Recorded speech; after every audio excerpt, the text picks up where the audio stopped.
जय हिंद साथियों, आज हम विवाह पार्ट 3 लेकर आए हैं, जिसमें जानेंगे कि मुस्लिम समुदाय में विवाह किस प्रकार होता है, क्या रस्में होती हैं। साथियों, वीडियो को अंत तक देखें, आज आपके सामने सारे डाउट क्लियर होंगे।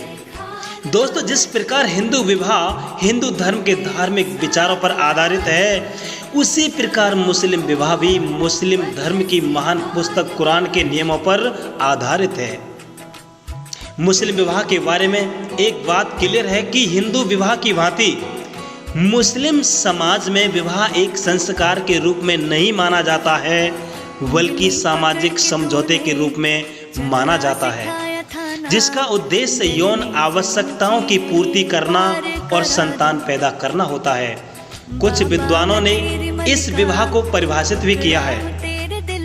के.एम. कपाड़िया के अनुसार इस्लाम में विवाह एक अनुबंध है जिसमें दो साथियों के हस्ताक्षर होते हैं। इस अनुबंध का प्रतिफल मेहर अर्थात वधू को भेंट दी जाती है।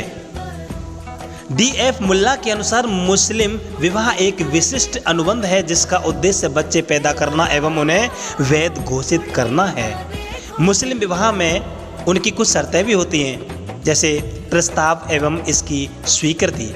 मुस्लिम विवाह के संबंध में पहली शर्त यह है कि मुस्लिम विवाह का प्रस्ताव, जिसे इजब कहते हैं, वर की तरफ से होना चाहिए और इस प्रस्ताव की स्वीकृति, जिसे कबूल कहते हैं, एक या दो पुरुषों अथवा कुछ स्त्रियों की उपस्थिति में एक ही बैठक में हो जाना चाहिए। यदि ऐसा नहीं किया गया तो विवाह अवैध समझा जाएगा। वर वधू की योग्यता। मुस्लिम विवाह की दूसरी शर्त यह है कि दोनों ही वर और कन्या सामान्य विचार व विवाह के योग्य होने चाहिए। विवाह योग्य से यहाँ पर अर्थ शारीरिक एवं मानसिक दृष्टि से विवाह योग्य होने से है। विवाह में बाधा का अभाव। मुस्लिम विवाह की तीसरी शर्त विवाह में बाधा आने से, जिसमें पहला है कोई भी मुसलमान गैर मुसलमान लड़की से विवाह नहीं कर सकता। दूसरा है 4 पत्नियों का विधान मुस्लिम विवाह के नियमों में है, 5वीं पत्नी नहीं रखी जा सकती। तीसरा है कोई भी मुस्लिम अपने निकटतम संबंधियों में विवाह नहीं कर सकता, जिसमें निकटतम संबंधी माता, दादी, सगी बहन, पुत्री, नातिन पोती, पत्नी की पुत्री, भांजी, भतीजी, पुत्र की पत्नी या पुत्री के पुत्र। यह स्पष्ट किया है कि मुस्लिम समाज में चाचा ताऊ के बेटे बेटी में निकाह यानी कि विवाह हो सकता है। चौथा पॉइंट है विवाह मूर्ति पूजकों, जो मूर्ति की पूजा करते हैं, मूर्ति पूजकों के साथ नहीं हो सकता। 5वां है विवाह के समय वर वधू की आयु 14 वर्ष से कम नहीं होनी चाहिए। 6वां है यदि नाबालिग बच्चों का विवाह होता है तो उन दोनों ही के माता पिता एग्री होने चाहिए। 7वां है मुस्लिम विवाह में यदि वर वधू को मेहर यानी कि दहेज देने का वचन देता है तो विवाह वैध है।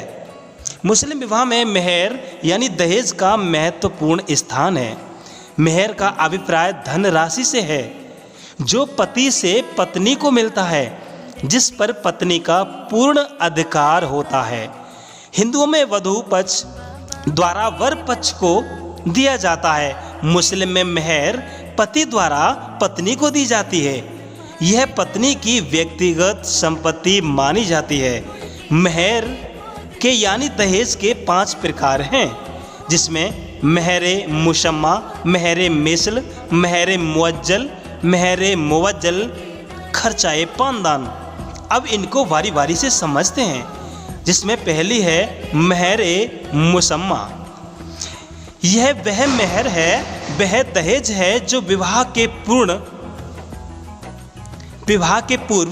विवाह के समय अथवा विवाह के पश्चात निश्चित किया जाता है। साधारण तौर पर ऐसा महर 3-4 रुपये से लेकर हजारों लाखों रुपए तक हो सकता है। महर की राशि परिवार की आर्थिक स्थिति एवं सामाजिक प्रतिष्ठा पर निर्भर करती है। दूसरा है मेहर-ए-मिस्ल। इस मेहर को निश्चित नहीं किया जाता। तलाक के समय यह मेहर अदालत द्वारा तय की जाती है अथवा परिवार की आर्थिक स्थिति के आधार पर तय की जाती है। कभी कभी पति के परिवार की अन्य स्त्रियों को प्राप्त मेहर के आधार पर भी इस मेहर राशि को तय किया जाता है।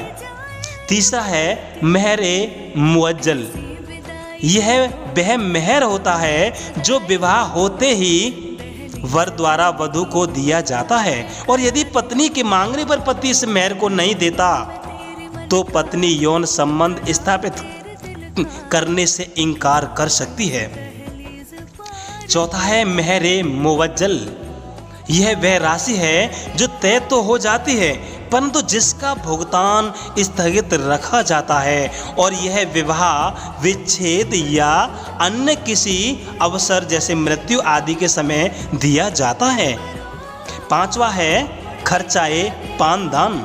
कुछ प्रतिष्ठित मुस्लिम परिवारों में उपर्युक्त मेहरों के अतिरिक्त पत्नी को एक निश्चित प्रकार का भत्ता देने की प्रथा है जिसे खर्च-ए-पानदान कहा जाता है।